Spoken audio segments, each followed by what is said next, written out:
Our moderator today is the Chief Executive Officer of 1871.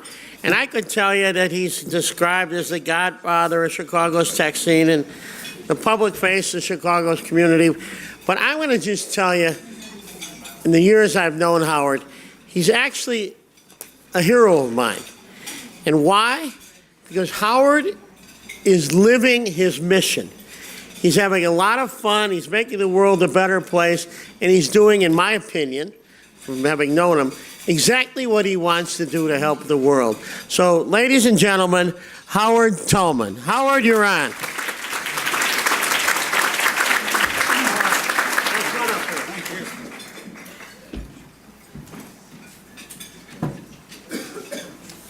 Thank you, Jay, and I'm glad to be back at the City Club.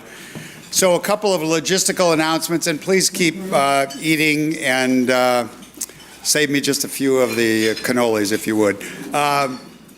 So Rishi Shah, who is our third panelist, is on a plane. I think it's landed, and he's on his way here. But we've tricked Adam Hecktman from Microsoft to join the panel in the meantime, and so we're going to bring up the panelists in a couple of minutes. But I just wanted to start by saying that the origin of this particular program, and I'm hopeful that we'll do a few more of these, was to find some areas that are important. And so the areas were obviously education and business automation and healthcare. Find some companies that had roots or connections, very close connections to 1871, purely out of self-interest. But nonetheless, people ask us all the time, how you doing? What are you generating? What kind of businesses are you creating? And you know, part of our job at 1871 was job creation as a nonprofit, and we've created over 8,000 jobs. We have now about 500 companies at 1871. Thank you. And just to be clear, those companies have raised over $250 million. They've really helped to put the city and Chicago overall on the map in many, many respects. So job creation, we've expanded what's going on at 1871 in a variety of ways. But the real bottom line was, how can we help the city grow overall? And the goal going forward, and the reason this forum is so important, and I wanted to focus on up and coming and sort of next generation businesses, is it's not enough to have a bunch of startups. They're not going to move the needle. It's how do we connect those startups to our enterprise customers, to the big companies in Chicago, because they have to change too. You know, change is not hard. It turns out that what's hard is overcoming the resistance to change, and people are really happy with what's worked for them in the past. And the frightening thing is it's not going to work in the future. It's just not going to be the way the world works. So people don't change when they see a light bulb go off, notwithstanding all the cartoons and the publications notwithstanding. They change when they feel the heat, when things get to be inevitable. And so one of the things that's really important is connecting and the matchmaking and the way we combine the younger companies at 1871 and all the technologies and the new ideas with where we're headed among the big companies. When 1871 started in May of 2012, the tech sector in our quite diverse economy, in Chicago, you'll hear the mayor say all the time, is a very distributed economy. No single sector is more than 12 or 13% of the economy, but tech was about 2% in 2012, and today it's almost 13%, and that's again a product of the fact, A, the creation of new jobs and new companies, but B, the mart and the city has become an attractor. So ConAgra and Caterpillar and all these organizations are A, moving here to be close to the hub and these new technologies, B, growing here, and even the companies that are being acquired, and we've had some amazing exits. We've had multi-billion-dollar exits, so Fieldglass and CleverSafe and a variety of other organizations, they're staying. And the funds that are being generated by those exits are being repurposed and reinvested. And this is, again, part of, what makes Chicago so special, that the people don't just look forward, they also look backwards and extend a hand backwards to the up-and-coming people. So this was a chance to show you and to have you see a little bit of the future in terms of these important areas. Areas where we want to make these connections, and some of these connections may be companies sitting right here.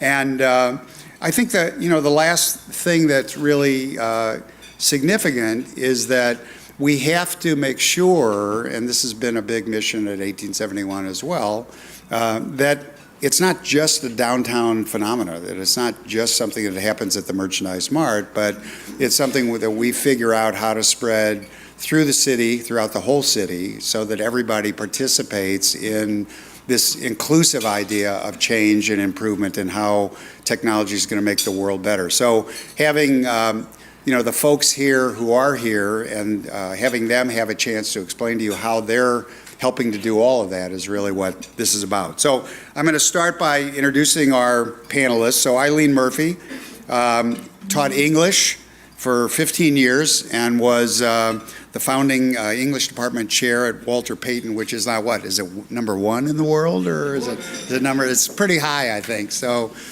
if you don't know, I mean, the Chicago schools on a national ranking just off the charts now. I think we have #1 and #3 in the United States. So huge. I hate to use that word, I guess, but anyway. So she's an author, she's an educator, she was in charge of curriculum at CPS and instruction for the 100 of the most important CPS schools, highest performing schools, and then she changed and became a tech entrepreneur. And so her company, Think Circa, is a company that's helping to change the way kids learn. Teaching kids in the age of Google to memorize is doing them an active disservice. It's stupid. And so, her premise and her idea was to create a curriculum and ideas around evidence-based learning, how to teach kids to assemble evidence, assemble arguments, make arguments, present their cases. And when you do this, you discover that the kids really take ownership of their learning in really exciting ways. So Eileen is here to tell us about Think Circa. So Eileen, why don't you come on up?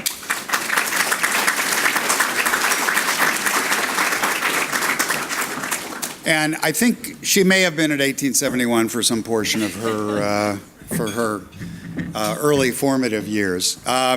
Chou is here from Catalytic, and Catalytic is really near and dear to my heart because we think that business automation is among the lowest hanging opportunities for just about every company in the world, but certainly in Chicago. And 1871, when it started, I think that if you were a pet dating site, we would probably find a place for you, although today, not so much. So we've morphed because we think it's important to focus on how do we provide and build companies that are B2B, business to business, to help businesses improve the way they do business. And Catalytic is all about bots, which I think people say, gee, I'm not sure I understand what a bot is. Sean will tell us a little bit about that. But the real key is pretty simple. It takes about 15 hours for us at 1871 to take a new employee from walking in the door to being fully connected with a ID card and on the insurance program and all of these different things. And when you multiply that in large organizations, it's hundreds and thousands of hours that these new systems and these new automated tools eliminate. And so JP Morgan not too long ago announced that using some of these systems, they're going to eliminate 360,000 hours of legal time in contract review. They announced that in their IT departments, they're going to eliminate 1.4 million internet accesses. That's about 140 jobs.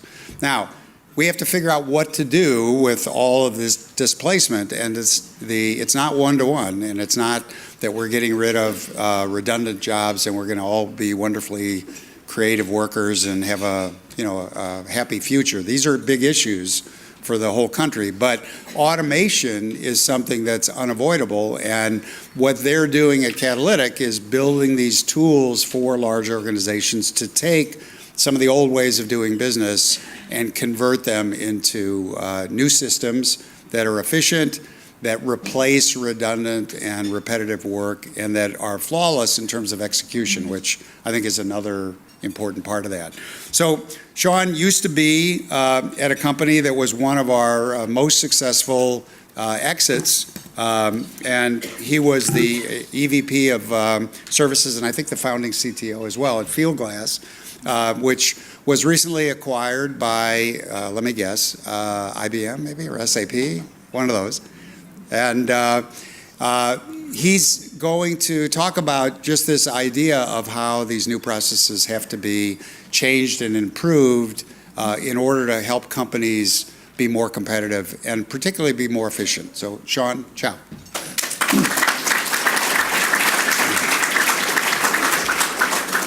And then I'm going to tell you a little bit about Rishi, Shah, who hopefully will appear soon.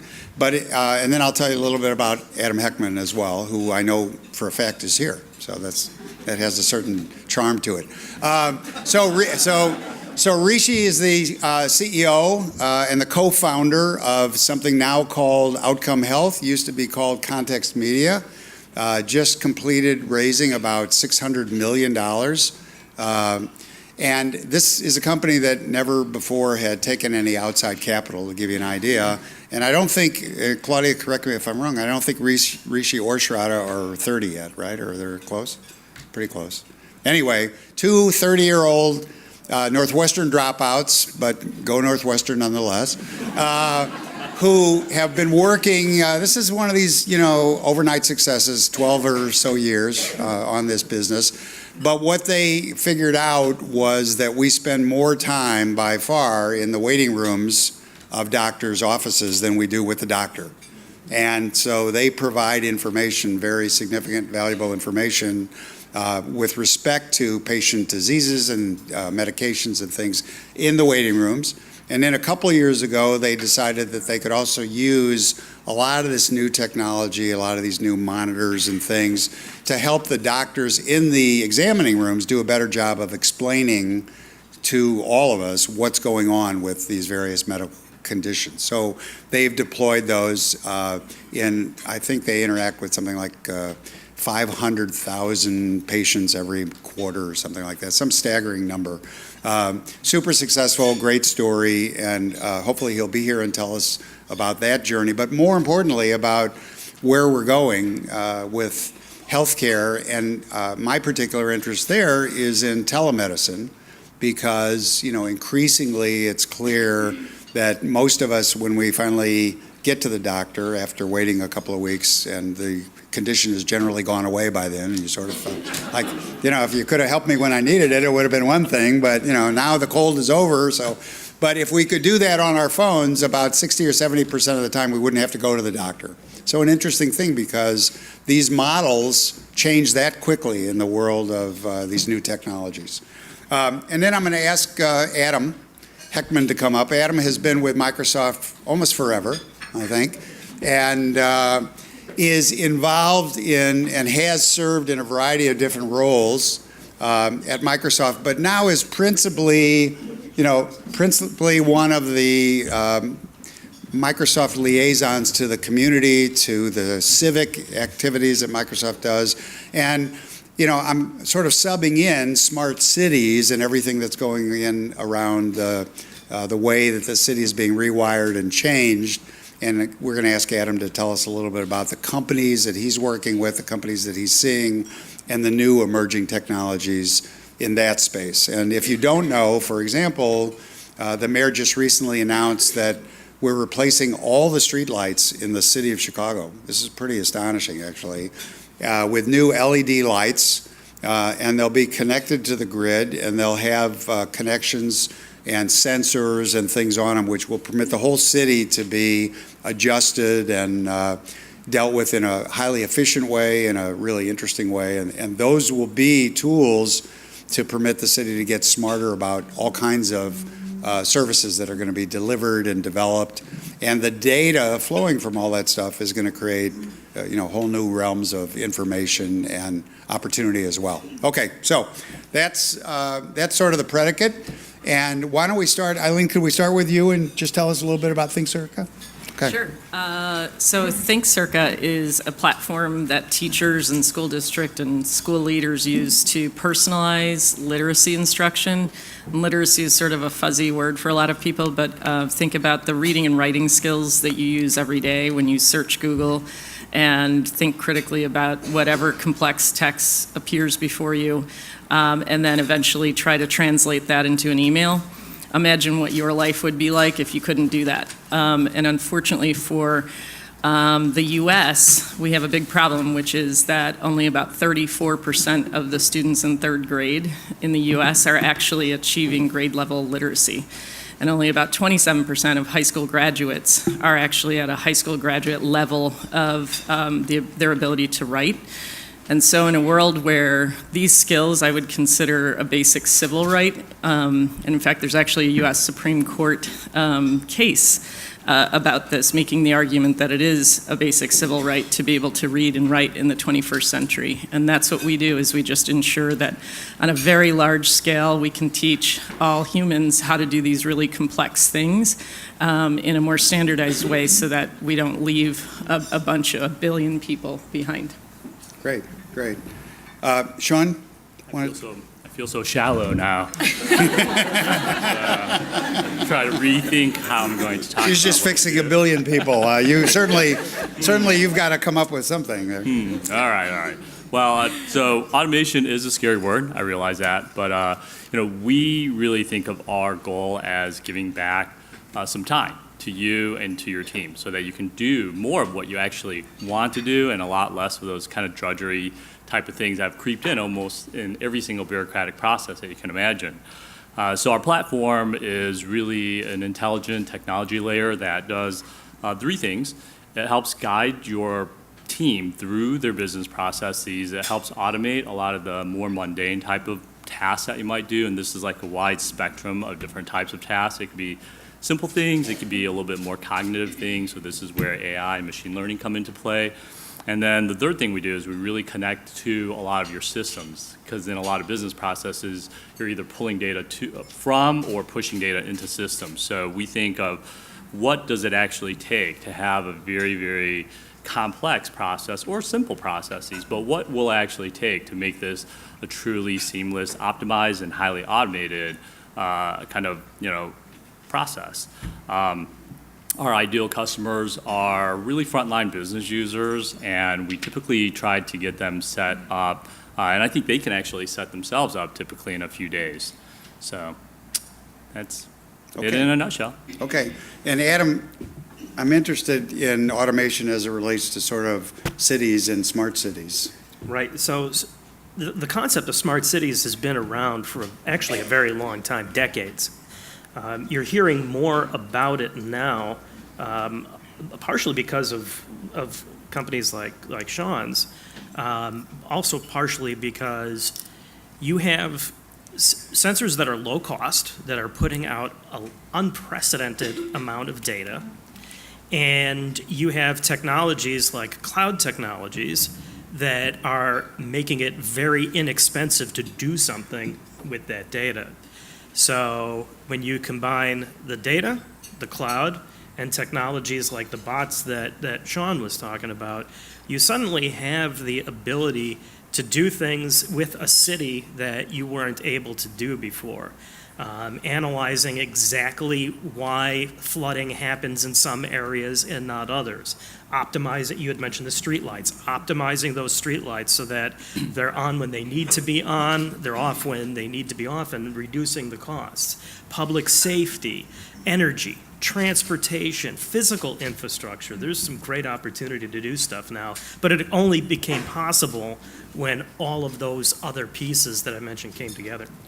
So are these sort of new tools being built by startups, or are they being built by larger organizations? And are the larger organizations just so stuck in the traditional ways of doing business that it's going to be a a decade or two before they wake up to these things? The answer to all of your questions is yes. Yes. Let me give you an example. At Do you 1870. have $40 I could borrow? Well, since I'm Rishi Shah, I got 3.2 billion. that you can borrow. Yeah. Okay. He's not here, so I can say that. Well, you take a look at, like in 1871, we have Bosch opened up their connectory downstairs on the 5th floor. The connectory is Bosch's space where they are looking at, where they're hosting startups that are looking at, sensors and how to do things with Internet of Things.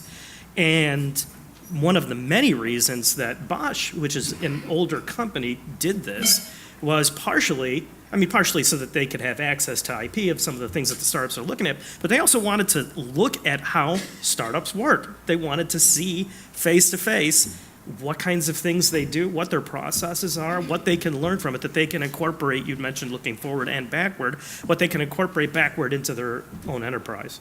Okay, good. Can Go ahead. I chime in? So something fascinating has happened in corporate America in like the past, 10 years or so. When we started Fieldglass, it seems like at like the dawn of internet time in 2000, the interaction between large companies and small companies was not there, right? I mean, large companies largely viewed small companies as a nuisance, something to be ignored until they could no longer be ignored.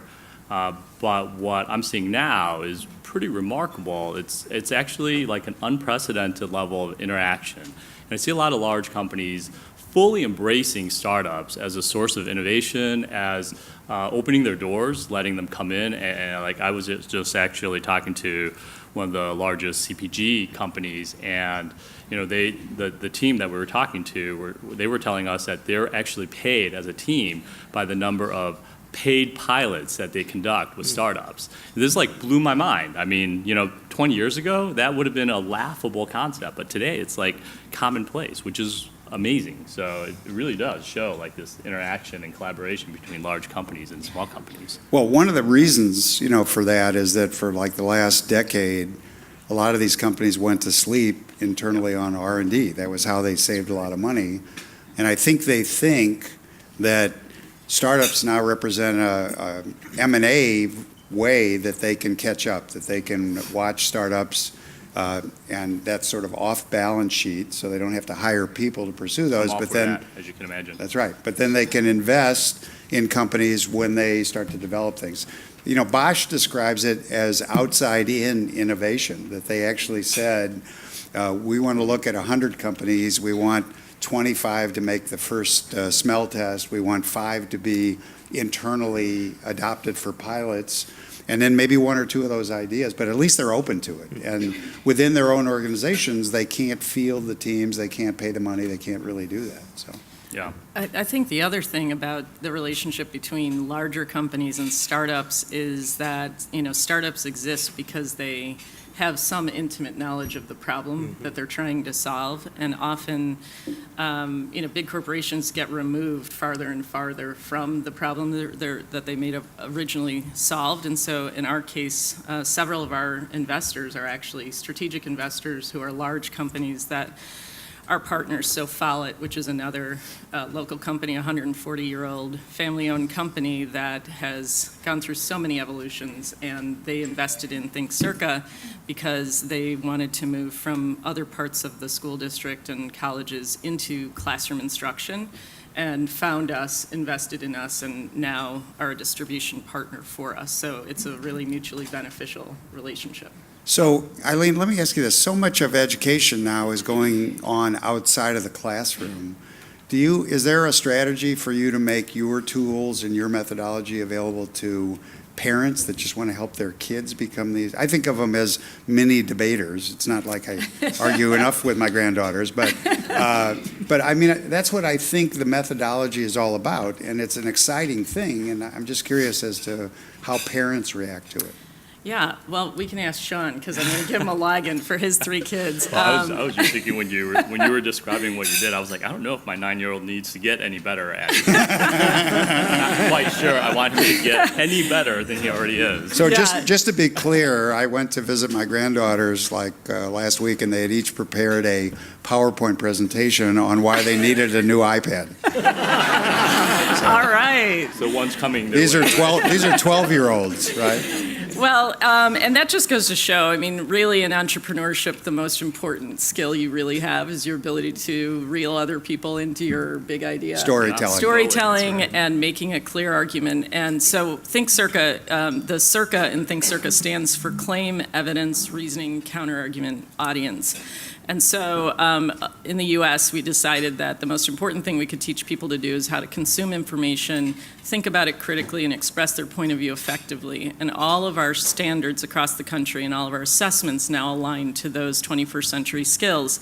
And I would say that what we really promote is the ability, it's career, college, and civic readiness. So as far as using Think Circa outside of the classroom, we actually are in the process of building a tool for exactly that purpose. And I have to tell you, we had a flood of requests for such a thing in early November, as you can imagine. Sure. But the engagement with current events and really, and we were actually cited by the World Economic Forum as a promising socio-emotional learning tool because of our ability to allow people to engage with each other, sometimes disagree, and still have that be okay, and actually have people value that because they've now gotten a more rich perspective and are okay with the fact that they might still disagree. Yeah.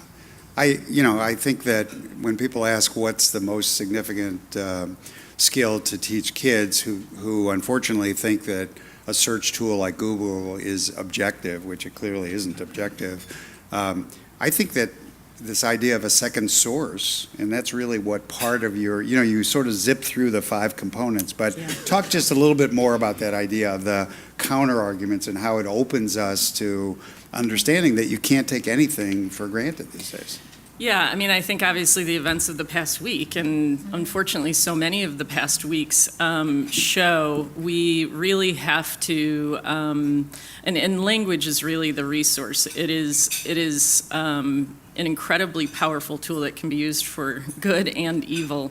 And, often education has created an elite group who controls language to a great extent.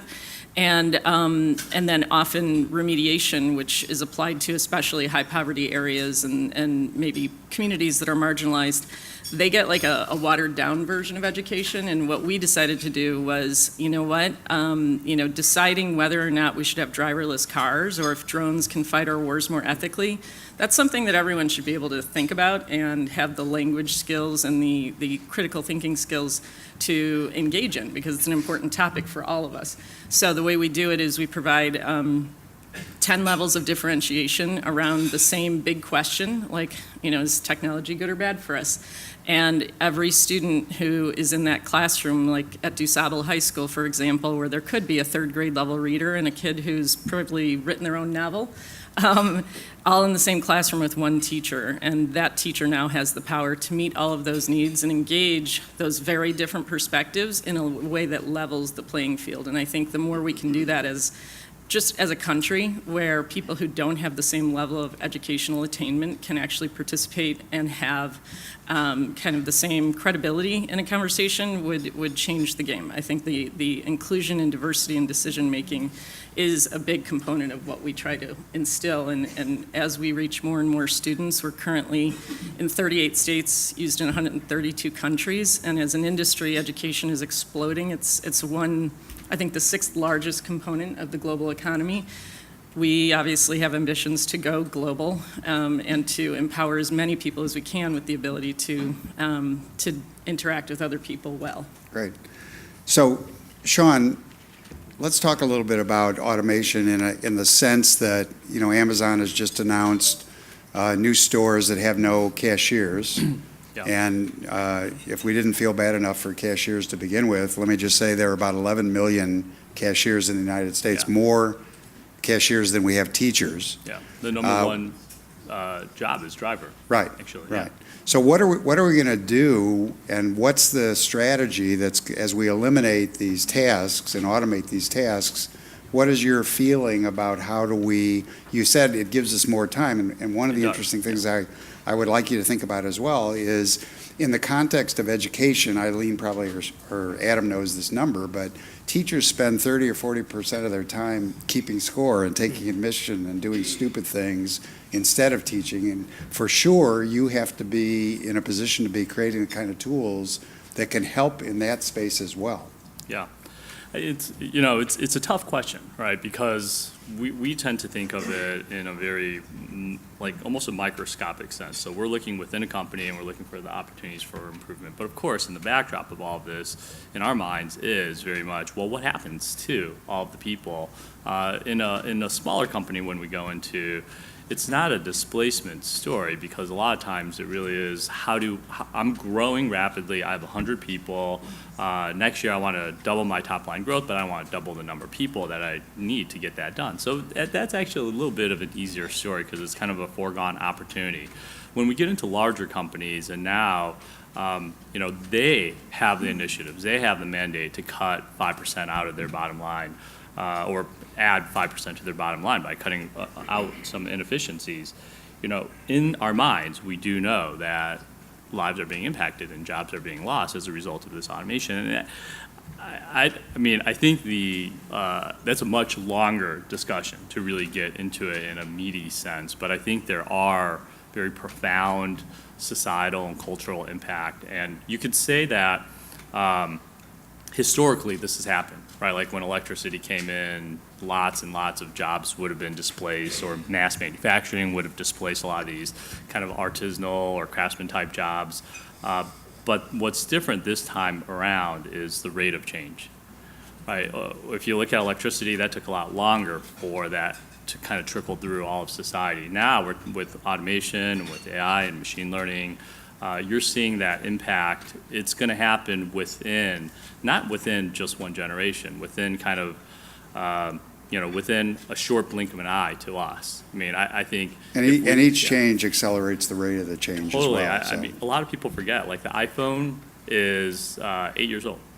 So in like 2010, 2008, there was no iPhone. And in that short period of time, think about the profound change. I mean, there are books and bookstores that talk about people addicted to their iPhone. As I sit here holding my iPhone, there are books talking about addictions to iPhones. It's like had this profound societal and cultural impact. So I wish I had like a tight answer for what we do with all those, but it would be, I think I'm gonna come to Adam in a second, but I mean, I think, you talk about your phone. I mean, I think we're in this really scary context now where the acceleration of the technology is running so far ahead of our social institutions and our laws and our regulations.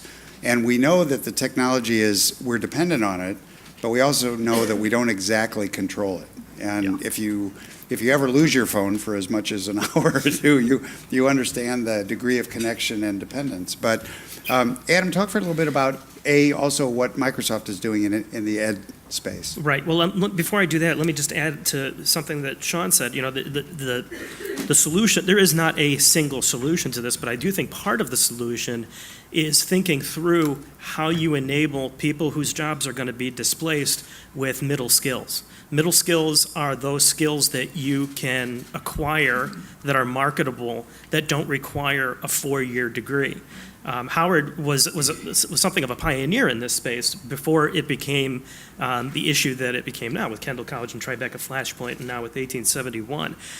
So if you think about what it takes to get a 4-year degree, it's time and it's expense. You take a look at some of the things, like some of the things we do at 1871. We have boot camps like Full Stack, where instead of going for years to school, you go for several months and you walk out and you're able to be a web developer, and a bunch of the other boot camps that are there. There's Evolve and a few others. In the city of Chicago, we have a gap right now of 10,000 jobs. Am I out? No, keep going. Okay. Slide over. Slide over. Get in the booth. Slide over. So So Rishi has a flair for the dramatic entrance. So, speaking of which, so in the city of Chicago right now, we have a gap of 10,000 jobs that are going to go unfilled in the cybersecurity space, right? And that's going to be a gap that nationwide is 1 million people a year per year for at least the next 5 years. But guess what? There's a lot of jobs in the cybersecurity space that don't require a 4-year degree. So what the mayor did was he worked with the Department of Defense and Wilbur Wright College so that you can take this very concentrated, inexpensive curricula and walk out with a certificate that enables you to participate in that economy. Right. So just before I reintroduce Rishi, who we greatly appreciate, just literally hopped off a plane and came back from out of the city to make this appearance with us. I think that one of the interesting things is we keep calling it a 4-year degree, and the fallacy starts there, because it's not that I spent 4 years with my butt in a seat. It's a question of when and over what period of time did it take me to master the skills that it takes to be able to do the job or become employable. And as long as we stigmatize vocational education, which are perfectly wonderful middle-class jobs in many respects, we're never going to fix that part of the problem. I had a plumber at my house recently, and he charges, I don't know, $110 an hour or something. I said, that's more than my doctor charges. He said, when I was a doctor, I charged less than that too. Anyway, sorry. All right, so Rishi, that was actually a segue into healthcare. And there you go. There you go. So tell us a little bit about Outcome Health. Well, first of all, Howard and the City Club, thank you so much for having me. I'm so sorry I'm running late. I was all scheduled to be here this morning and then had a delay. But this is the best-looking Rishi Shah I've ever been. So, Outcome Health is a great company. We started almost a decade ago now, headquartered here in Chicago. And it's at the intersection of health and technology. And we had a counterintuitive approach at first. At least counterintuitive in the industry. It was pretty intuitive to us because healthcare was pretty personal growing up. My father is a physician, my sister has diabetes, and I've kind of lived around it. And growing up, I never thought I would want to work in healthcare. I was always interested in tech. But around the time I was in college, my co-founder, Shraddha Agarwal, and I both thought, how great would it be to actually insert technology into the doctor's office where and when decision-making is happening. So, one of the funny thing is, for people who have a chronic condition, where 80% of our healthcare expenditures are, they'll live with their condition all year long, but they'll spend maybe an hour of FaceTime with their doctor over that whole year and make most of the critical decisions. Now, in that room, it's like the Twilight Zone. There's nothing from the last 30 years in there. You have, plastic models for the anatomy. You've got posters and wallboards. And so we've actually put in now hundreds of thousands of our own devices, our own technology, and we're trying to bring digital information and ultimately intelligent applications that can help patients and doctors collaborate in making the best decision possible to get to the best outcome possible. And we're still a small startup in our eyes because we want to be in every exam room in the world, over 10 million, and we're in just over 100,000. So we have a ways to go. Great. Why don't you talk about telemedicine? Yeah, well, telemedicine is a subject that we think a lot about, actually. It helps sometimes to look 10 years out, right? Because you get a first principled view sometimes of what should exist if you were starting from scratch even today, because that's how long sometimes it can take. And so when you think about healthcare, it often comes down to these interactions between doctors and patients. And it's not clear to me that they always should be in person. If you have a population that you're caring for as a primary care physician or a cardiologist or an endocrinologist, and you said you can start from scratch, how would you like to interact with your population to achieve the best outcomes? You'd probably like to manage your population the way many of you might manage your teams. There are some conversations you need to have in person. There are some conversations you might want to have in groups with their care teammates, whether they're your peers as other doctors or educators, or even their caregivers and family members. So telemedicine, we think, is going to really start driving that type of coordinated approach. The key is whether it's physical or it's virtual, right? I mean, you can have all kinds of virtual rooms. For now, a lot of them are just phone calls, actually. The majority of telemedicine is still phone-based. But whether it's video, whether it's virtual rooms, the key is how do we lever up the intelligence that's there? So your clinical data as an individual, your preference maps can be contextualized against all available information on a network. And so I think that's what telemedicine's all about. We're just scratching the surface. Today, the most successful telemedicine companies are in acute. So if I am not feeling well, I can quickly call somebody and figure out whether it's serious, whether it's not, do I need this kind of prescription or that kind of prescription? It's all triage. Right, it's triage. What we really need to do is if I have cancer, if I have heart disease, if I'm dealing with real chronic conditions, how do we bend the outcomes curve there using technology and this coordinated approach? And we're just getting started there, but we think that's where all the improvement's going to be. All right, so I have a question here, and I want to remind everybody, we have about 15 minutes or so. If you have any questions, please get them to Bob or pass them forward. This it turns out to be for Rishi, so once again, Rishi, unbelievably timely arrival. Is your company's offering transferable into international markets, and if so, what markets offer the most opportunity? Yes, we believe it is. And, you know, despite my instincts, where I just say anything to anyone, anytime, I probably can't break news today on which international market we will expand into first and next. But we actually really think this is a core issue around the world, right? Whether you're in India, which is where my parents are from, or you go to Canada, or you're in Europe, or you're in Latin America, frankly, the doctor's office is the one thing that hasn't changed much. You know, you go into the exam room and you see brochures, you see posters, and you can be talking about the most important decisions of your life, and you have paper reference materials. And so we think this is a need that's really abundant everywhere. And actually, internationally, there's a more ripe market in some ways because of payer concentration. You know, when you look at healthcare, one of the reasons it's such a difficult space is fragmentation. Providers and doctors' offices are very fragmented, so you have to go pick them up one by one, aside from some big systems, and even there, they're very decentralized. They work almost like universities, as some of you might know. So everyone makes their own calls, really. And then, you know, the more dangerous fragmentation is the economic fragmentation. If Adam's my doctor, we both want to make the right decision, but we're not usually the economic principles of those decisions. The economics flow to the payer, to all the life science companies, the goods, the services. And in our country, the payers are all fragmented too, which there's some good and bad too. Internationally, it's much more concentrated. So the winner is clearer.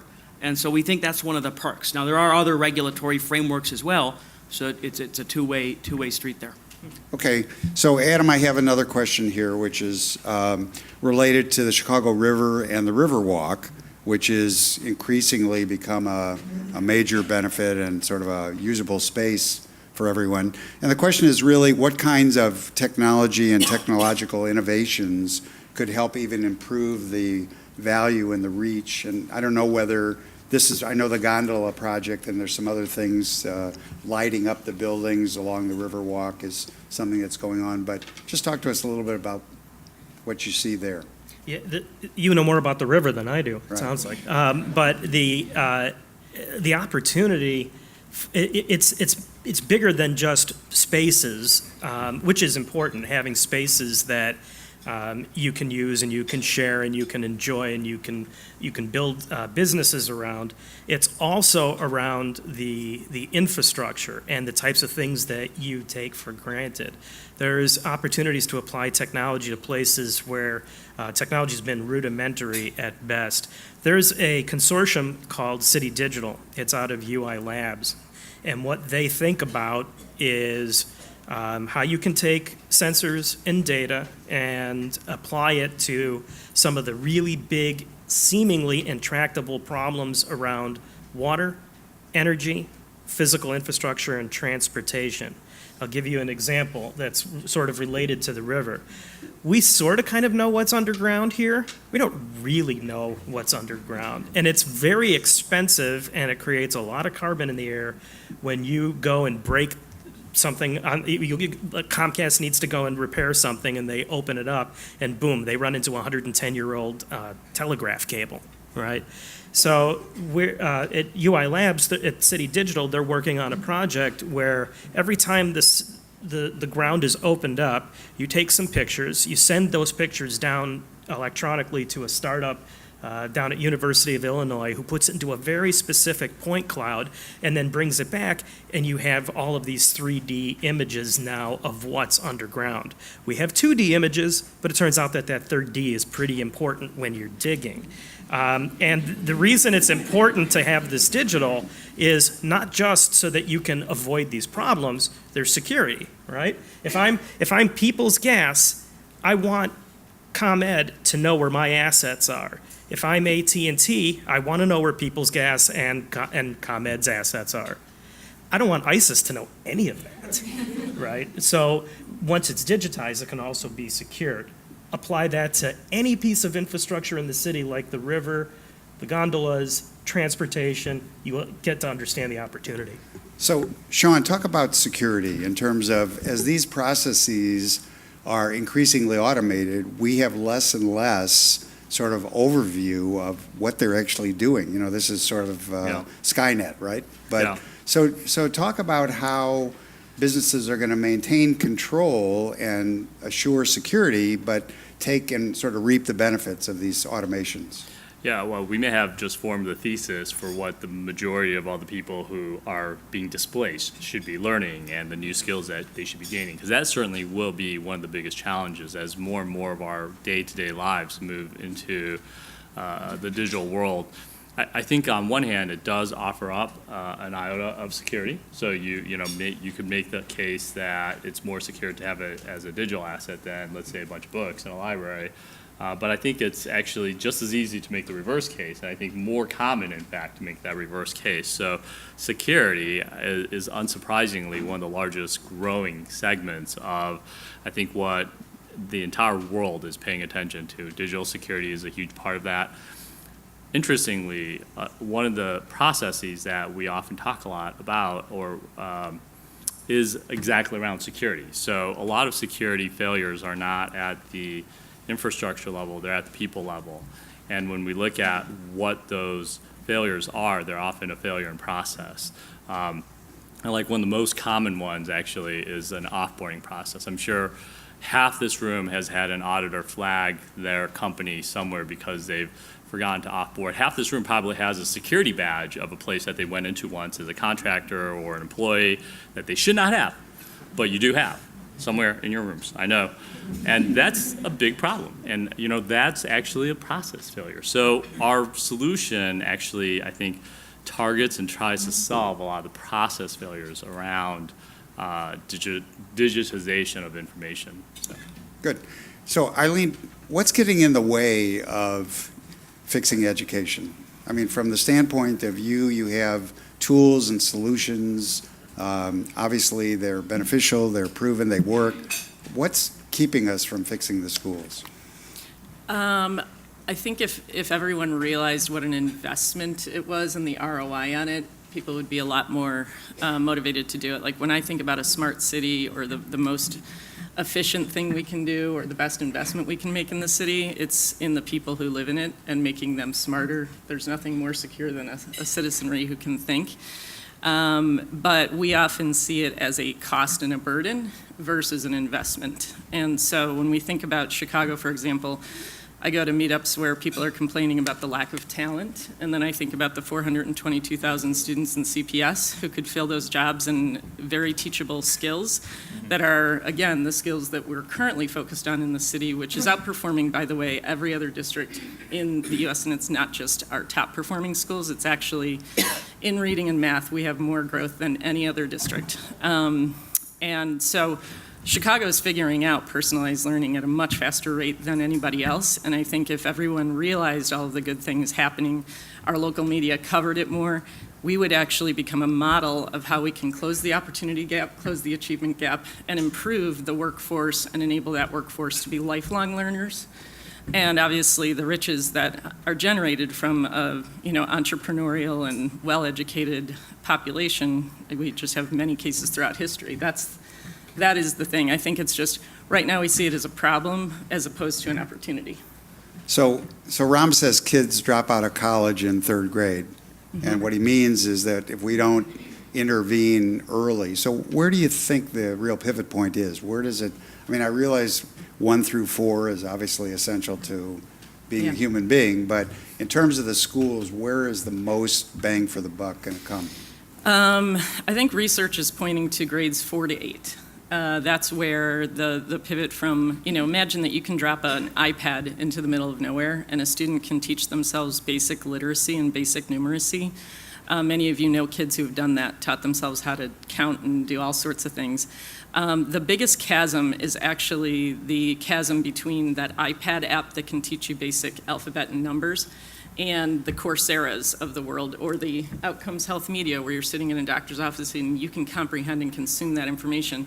In between is where most of the world is, which is they lack language resources, background knowledge, and even media literacy skills to be able to consume even a simple infographic.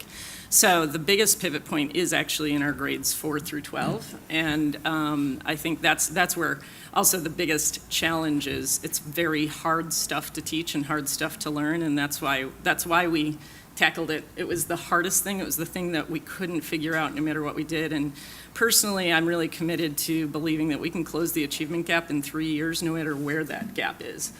We actually produce about 2 years of reading gains beyond average each year. And so in some Chicago public schools, kids who even in kindergarten came in essentially 5 years behind, and by third grade were even further behind, we have closed that achievement gap. And we have lots of data showing that we are now changing the game on high school graduation rates and college and career readiness. So it's a solvable problem, and I think that's the other thing. People think it's too hard to solve, and I'm here to tell you it's being solved right now in our city. It is totally solvable and actually pretty easy to do in comparison to all the other problems that are being created from not solving it. Cool. So, yeah, that's right. So you can expect no media coverage of that comment. But, so it wouldn't be a next gen panel if we didn't talk about the fact that nobody under 30 seems to understand what privacy means. So Rishi, talk about privacy in the context of health information, because my view is it's a transaction. If we're laying in the street, we want that paramedic to know that we have an allergy. But if we're seeking a new job, we may not want that employer to know what our medical history is. How do we deal with that? Yeah, look, it's a big topic in healthcare. Because our way of impacting patients is through their providers, our company itself is a little less affected by all of the privacy discourse in our public policy that's going on, because we help providers use their data. We're not a direct consumer application, but this is big for us. It's big for everybody, because ultimately, if we want to move to things being personalized, right? You go to any of the major life sciences conferences, and it's extraordinary, the science that's in the pipeline. The science that's out there is already extraordinary, but the stuff that's in the pipeline is even more so. And I think where the world is going is being able to use our clinical data, so our biology, and being able to overlay that with our preferences. What do we want to get out of our outcomes? There's a lot of data flying around. And I think one of the easy things to say is we want the individual to own the data. And I think that we're on the cusp of that. If you look at FHIR, and the protocols go into effect fully next year, patients using their patient portal username and password, this was developed in the last administration, will be able to access their data. So they can log into an app that a company like ours could make, and we wouldn't even need to go through the provider. They own the data, right? So that's been chapter one. But the reason this then gets hard is the utility of the data is in fact in overlaying different panels of it. and then connecting it back into all of these different environments. And oftentimes the regulations aren't even necessarily attempting to be in the way, they're just outdated. So it's just, and also, we've interacted with regulatory agencies, they're just understaffed. So there's a whole systemic set of issues that are here around this topic. But I think we're at least in healthcare moving on from the idea of, the data being just your providers. With FIRE and a bunch of other initiatives that are underway, it's going to be possible for consumers to be able to use their own data, but that's going to create its own hotbed of questions about what are the protocols of all these apps and how can they use the data and how can they store the data beyond HIPAA, which is still the prevailing framework for protection of this data for people. So Adam, talk to us about privacy in the cloud. Yeah, so two aspects of privacy in the cloud, and I want to follow on with something Rishi said. For all the press that it gets about this company being hacked and that company being hacked, your data is probably safer in the cloud, where there are companies who think about nothing more than how to keep it secure and give you fast access than they are if they're in your own data center. Rishi is 100% right. There is an unprecedented amount of research that's going on around how you keep your data private in one hand, but on the other hand, give you access to it so that you own it. That's Microsoft's philosophy on data, is exactly that. Your data is your data. You own it at the very granular level. You determine who can use it and for what reason and why. I was talking to somebody in Microsoft Research who was working on a type of data protection that is being commonly looked at as possibly the most secure way to hold data and still do stuff with it. It's called homomorphic seal. It's what would happen if you picture your data is sitting in a box. And you can't get into this box because it's encrypted. But you want to do some research on that data. Well, what if you could do research and data science on that data without encrypting it? So now you have a box that does data science and a box that holds the data, and the data is never decrypted. So you never have access to the actual data, only the results. That's just one example of the kind of research that's going on in that space. Thank you all very much, and thanks to the City Club for having us.